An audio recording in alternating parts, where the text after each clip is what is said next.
Hello everyone, it has been a while. Yep. We've been moving around. We've had probably one of the biggest months of our lives. But here we are in Boulder, Colorado. We've got the beautiful Boulder River behind us coming through, and this runs down to the library. And today we are actually going to be talking about human design motivation. This is where you get a little bit deeper into your chart. And the human design motivation is really, what is your mind coming from? Where's the motivation coming from? There's 6 different motivation types, and this is to do with your variables, and it's the top right arrow, and this is how you find your motivation. So I'll name the 6 motivations, Okay. and then maybe you can talk a little bit about them or share yours, or Totally. we'll go from there. So 6 motivations. We've got fear, we've got hope, we've got desire, need, guilt, and innocence. So you are one of these motivations. Maybe you more so need an advanced software to find out your motivation, but this is a really important thing. It's like, where are you coming from in your life? And most people are actually coming from the complete opposite, which distorts the field, and you end up where you end up, I guess. Yeah, the motivation, it's so amazing because it has a way of revealing both how consciously you can tap into your motivating force, but also becoming aware of your subconscious patterns and what can urge on those subconscious patterns that are not serving you. So it really gives you this gateway to dive in and apply and embody what you know about human design mentally. And that's what I love about the motivation. It really has shown me how to embody my chart rather than just understand my chart. Yeah. And most people are playing out the opposite. Yeah. So for example, yours is? Desire. Desire is my true motivation. And your opposite? Innocence is my opposite motivation. Okay. My transferred motivation. So preferably, ideally, you will be coming from a space of desire. Yeah. Now, is there beneficial desire? Is there shadow desire? Is there authentic desire? Like, where are you coming from?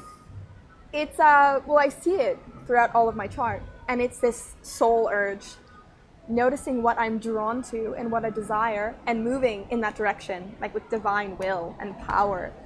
And that's reflected in my channels, it's reflected in my centers, it's reflected in my gates. So I guess there can be conditioned desire, of course. There can be shadow desire, but in its essence, I think desire and all of the motivations in their essence, they're very pure. It's just about how you spin them. But what can be a shadow is when I'm in my transferred aspect of desire, which is innocence. I'll talk about this one. She's often in her transference. No, I'm joking. We all actually default into the transference. But the transference of innocence. This is like, I don't really care. Like, it doesn't matter. Like, whatever. I don't really want to, I don't want to embrace my desire. What happens if I fail? What happens if I desire something? And just drop the agenda. No agenda. And responsibility. I don't really want the responsibility. Okay, I really desire that, but too much responsibility. I can't be really bothered. I'm just gonna leave it. I'm just gonna see what life brings me. And this is a very innocent place that I do see you drop into at times. But this is the transference.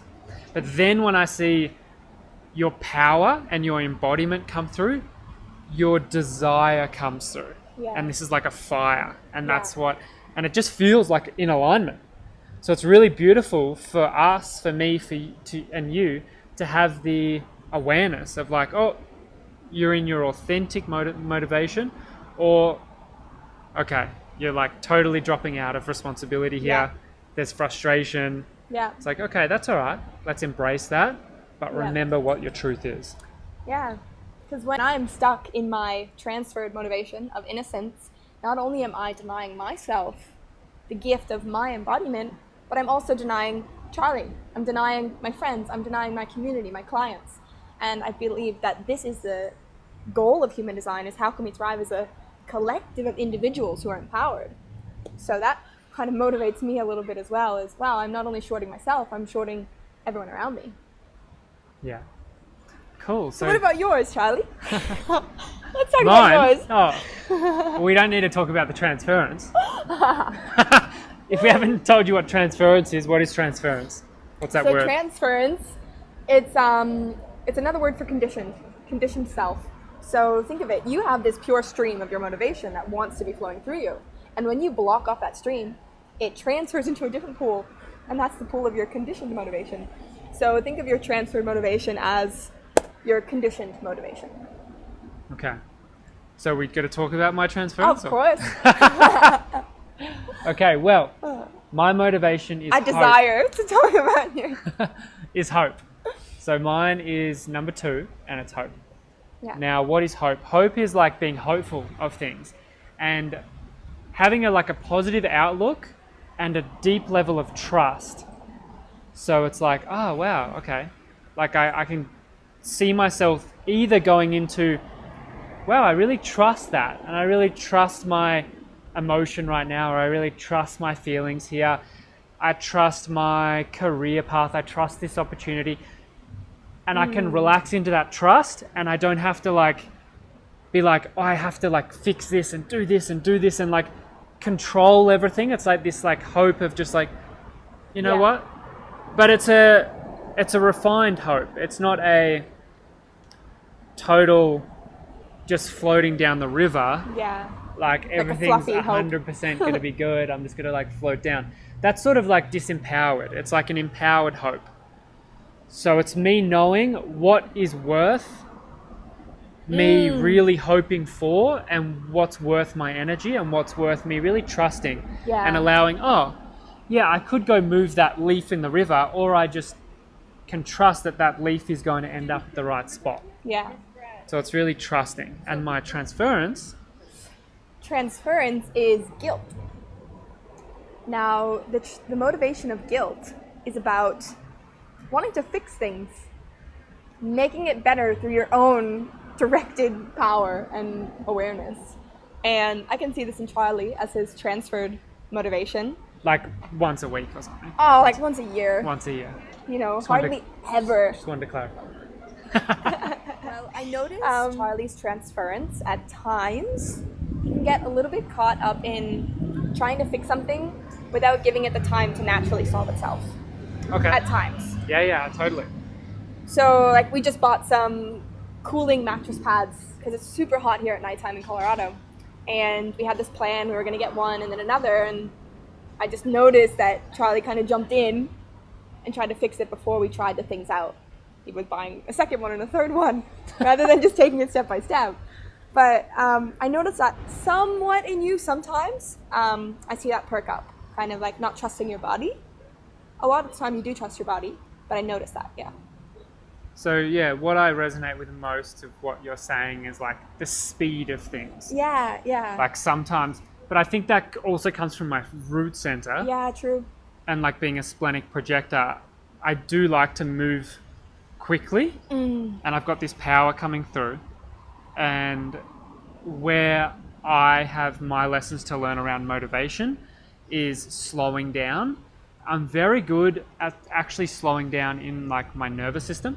Yeah. I've really done a lot of work around that, but it's more now about slowing down my mental. For sure. It's not desire, but my mental fixing. I've got the line 5. I want to fix things. Yeah. But it's about trusting that actually things might work out before I jump in. Yes. So it's that hope of everything actually, where do I want to, so maybe the chili pads, maybe I could have slowed down a little bit there and just trusted that everything will, and allowed it. It's just that little bit more allowing within my mind. Yeah. I've been working a lot of allowing through the body, but allowing through the mind is something that I'm excited to keep working with my motivation. Yeah, totally.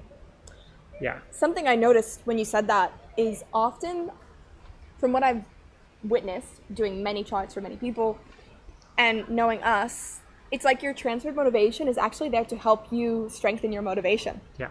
Because I see in you both qualities how you are so powerful when you fixate and you focus and you bring attention, and how you're so powerful when you're trusting in your body. It's like you need both. And I see in me that my innocence is actually one of my gifts, because I can be a very grounded person to be around, very no agenda when I talk to people, yet my desire is hugely important for me as well. Yeah. So it's like they really serve each other. So yeah, I guess the last thing I want to say about motivation is it's like quite an advanced thing within the chart. Yes. It goes deep into like, it's the color, and then we go into the tones, and above that is the lines, like the 3-5, and then above that's the center and the strategy and authority. So there's different layers that you can get to in your human design chart. Yeah. And after being in human design for so many years, I'm getting into motivation, and I have been for a while, but I really just have to trust my timing. Yeah. You know, you can't jump into a whole chart and decondition all at once. No. Ra says 7 years, and so it takes time. And I think this is a piece that is more dropping in for me in an embodied way and noticing it more and more. So that excites me. And maybe you know your motivation, maybe you don't. If you don't, I invite you to get a reading with Kelly. She does advanced human design readings and goes into what do you I go go into the PHS system, so your digestive type, your environmental type, your sensory type, deep into your motivation, into your variables, into your type, authority, centers. It's really a total comprehensive reading for you to understand and get that introduction to the depths of your chart, so you can practice embodying and carry it into your life. Cool.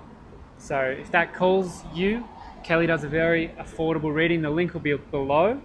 It's a recorded reading, so you'll receive that, and you can listen to it as many times as you want. And it's really like it's like a lighthouse, you know. It just like guides you every month. You can listen to it once and just like decondition slowly, because there's a lot of information that you cover. Mm-hmm. And FYI, for all of you projectors listening, Charlie is launching the Projector Training this weekend. Only happens every 4 months, so get in there if you're wanting to deepen into your projector strategy, living your truth, living your empowerment. Just an invitation for you that is opening up. I'm really excited. Yeah, me too. About the next few days and launching that. And I think that's all for this video. Yeah. But I'm sure we'll see you in the next video very shortly. Thank you for having some patience with me, moving across country and finding a home. And it takes time. It takes a lot of energy. So I'm back. We're back. And we'll see you in the next video.